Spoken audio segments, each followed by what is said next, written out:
प्रभु यीशु के नाम में आप पे अनुग्रह और शांति बहुत आय से बना रहे प्रियो।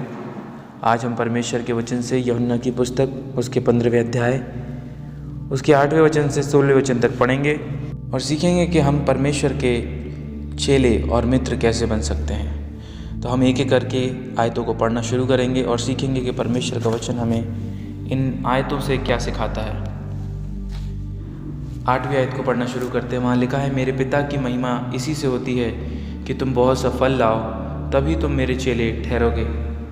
यहाँ पर दो बातें परमेश्वर अपने वचन से हमें सिखा रहा है। पहली चीज़ कि पिता की महिमा होती है जब हम बहुत सा फल लाते हैं। ये जो बहुत से फल हैं ये मसीह के चरित्र हैं, मसीह का काम है। दूसरी चीज़, जब हम बहुत सा फल लाते हैं तो हम उसके अनुयायी यानी चेले भी बन सकते हैं। लिखा है, तभी तुम मेरे चेले ठहरोगे।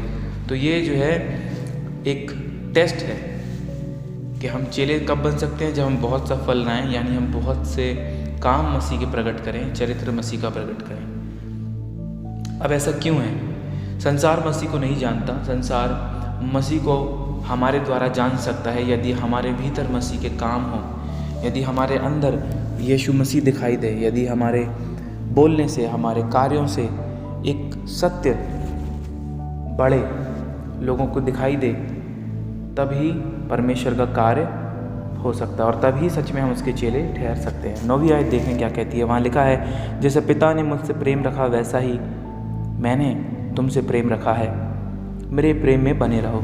तो एक बहुत ही प्यारी सी आज्ञा यहाँ पर यीशु मसीह ने हमको दी है और वो कह रहा है, मेरे प्रेम में बने रहो। मैंने तुमसे वैसा ही प्यार किया है जैसा पिता करता है मुझसे। तो परमेश्वर एक हमें आज्ञा दे रहा है कि हम उसके प्रेम में बने रहें। अब हम उसके प्रेम में कैसे बने रह सकते हैं? हम 10वां वचन पढ़ते हैं उसके लिए। 10वीं आयत में लिखा है, यदि तुम मेरी आज्ञाओं को मानोगे तो मेरे प्रेम में बने रहोगे, जैसा कि मैंने अपने पिता की आज्ञाओं को माना है और उसके प्रेम में बना रहता हूँ। तो यहाँ पर यीशु ने यह भी बताया कि हम उसके प्रेम में कैसे बने रह सकते हैं। जब हम उनकी आज्ञाओं को मानते हैं, उनके आज्ञाओं पर चलते हैं, तब हम उनमें बने रह सकते हैं। So obedience is equals to abiding.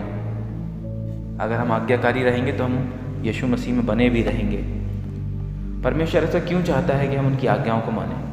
प्रश्न उठता है। जैसे हम कहीं अगर कार्यरत हैं या किसी जगह पर काम कर रहे हैं तो वहाँ के अधिकारी यही चाहेंगे कि हम उनकी आज्ञाओं को मानें। हालांकि उनकी आज्ञाएं किसकी उन्नति के लिए होंगी? जहाँ पर हम कार्यरत हैं, ठीक है ना।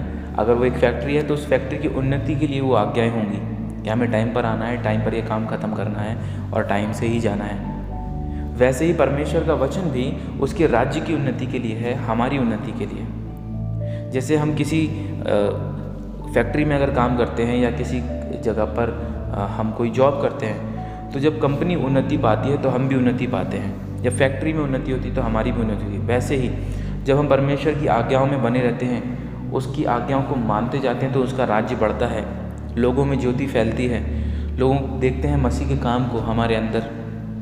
और साथ ही साथ क्योंकि परमेश्वर का राज्य बढ़ रहा है तो हमारी भी उन्नति होती है। और जब हमारी उन्नति होती है तो हम आनंदित होते हैं, मगन होते हैं। और परमेश्वर यही चाहता है। और कई बार जब हम बाइबल पढ़ते हैं तो वहाँ पर यही आता है कि मैंने तुमसे ऐसा इसलिए कहा था कि तुम्हारा आनंद पूरा हो जाए। सो परमेश्वर की आज्ञा हमारी उन्नति के लिए हैं, ठीक है। आगे को हम वचन पढ़ते हैं। वहाँ लिखा है, मैंने ये बातें तुमसे इसलिए कहीं कि मेरा आनंद तुम में बना रहे और तुम्हारा आनंद पूरा हो जाए। देख लीजिए, ये 11वां वचन है। यीशु मसीह हमारे आनंद के विषय में सोच रहे हैं। हम सोच रहे हैं कि हमें दुनिया की चीज़ों में शायद आनंद मिलेगा। मेरे प्रियो, आप सब करके देख लीजिए, यह हम सबका ये अनुभव होता है जब हम मसीह में नहीं होते और हम संसार की चीज़ों का आनंद लेते हैं। लेकिन जब हम परमेश्वर को जान जाते हैं और परमेश्वर के पीछे चलने लगते हैं, तो जो आनंद हमें परमेश्वर की आज्ञाओं को मानने से मिलता है, जो आनंद हमें परमेश्वर की उपस्थिति में बैठने से मिलता है, जो आनंद हमें यीशु मसीह का चेला बनने में मिलता है, उस आनंद को हम किसी भी और आनंद से कंपेयर नहीं कर सकते। तो हमें ये सोचना है और ये समझ लेना है कि दुनिया की चीज़ें हमें थोड़ी देर का आनंद दे सकती हैं, लेकिन वो आनंद बना नहीं रहता, वो क्षण मात्र का होता है। वो हमें कंप्लीट नहीं कर सकता, वो हमें कम्प्लीटली सेटिस्फाइड नहीं कर सकता, वो हमें संतुष्ट नहीं कर सकता, लेकिन यीशु मसीह यहाँ वादा कर रहे हैं और कह रहे हैं कि तुम्हारा आनंद पूरा हो जाए, हमारा जो आनंद है, जो जॉय है, वो कंप्लीट हो जाए। और वो तभी कंप्लीट हो सकता है जब हम यीशु मसीह की आज्ञाओं को मानेंगे। 12वीं आयत देखें क्या कहती है। वहाँ लिखा है, मेरी आज्ञा ये है कि जैसे मैंने तुमसे प्रेम रखा वैसे ही तुम भी एक दूसरे से प्रेम रखो।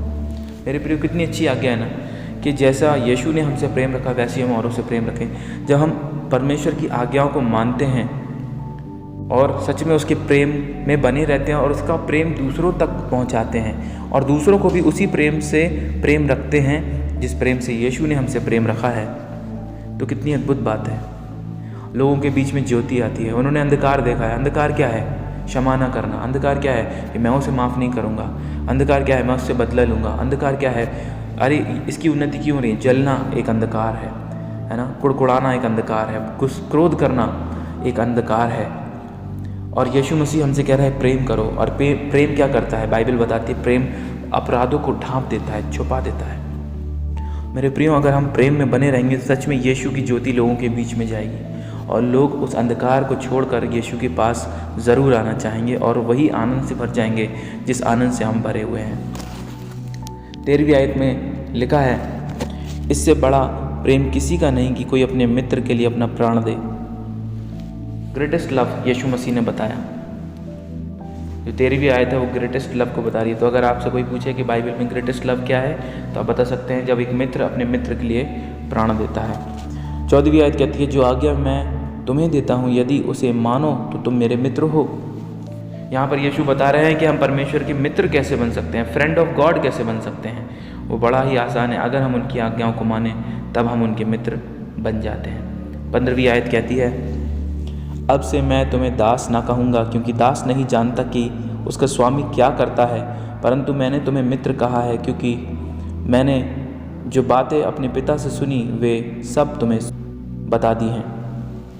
तो यीशु मसीह बता रहे हैं यहाँ पर कि अब से वो हमको क्या सर्वेंट नहीं बोलेंगे, वो हमें मित्र बोलेंगे। और एक मित्र के पास एक प्रिविलेज होता है कि वो अपने मित्र की बातों को जाने। तो जब हम मित्र बन जाते हैं परमेश्वर के, तो हमारे पास एक प्रिविलेज होता है कि हम परमेश्वर की विल को और उनके प्लान को जान सकते हैं। कितना अनोखा सौभाग्य है। आपको पता, अब्राहम के पास भी यही सौभाग्य था कि वो परमेश्वर की विल को जानते थे, परमेश्वर के प्लान को जानते थे और परमेश्वर उनसे कुछ भी काम बिना बताए नहीं करते थे। बाइबल में लिखा है अब्राहम जो परमेश्वर का मित्र कहलाता था, ये पदवी आज हमको परमेश्वर देना चाहते हैं। तो मेरे प्रियो, हमें ये जानना है और ये समझना है कि अगर हम परमेश्वर के मित्र बनना चाहते हैं तो हमें उसकी आज्ञाओं को मानना है। 16वीं आयत आखिरी आयत है, हम देखते हैं। वहाँ लिखा है, तुमने मुझे नहीं चुना परंतु मैंने तुम्हें चुना है और तुम्हें नियुक्त किया है कि तुम जाकर फल लाओ और तुम्हारा फल बना रहे, कि तुम मेरे नाम से जो कुछ पिता से मांगो वह तुम्हें दे। अब चुना क्यों है और नियुक्त क्यों किया है? उसका कारण है ताकि हम जाकर बहुत सा फल लाएं और हमारा फल बना रहे और हम जो कुछ पिता से मांगे वो हमें दे। अद्भुत बातें आज हमने वचन से सीखी हैं। परमेश्वर हमें यूं ही नियुक्त नहीं करता, परमेश्वर हमें यूं ही चुनता नहीं है। उसके पास हमारे लिए एक योजना है और उसकी योजना हम तभी जान सकते हैं जब हम सच में बहुत सा फल लाएं और उसकी आज्ञाओं का पालन करें। ये 2 बातें आज हमें याद रखनी है। अगर हम बहुत सा फल लाएंगे यानी मसीह के चरित्र को प्रकट करेंगे तो हम उसके चेले बनते हैं, और अगर हम उसकी आज्ञाओं का पालन करते हैं तो हम उसके मित्र बन जाते हैं। ये 2 बातें हम याद रखें। तो परमेश्वर आज अपने वचन से आपको बहुत आशीष दे। God bless you. परमेश्वर में खूब बढ़िए। परमेश्वर जल्दी आने वाला है। प्रभु की स्तुति हो यीशु के नाम में। आमीन। God bless you.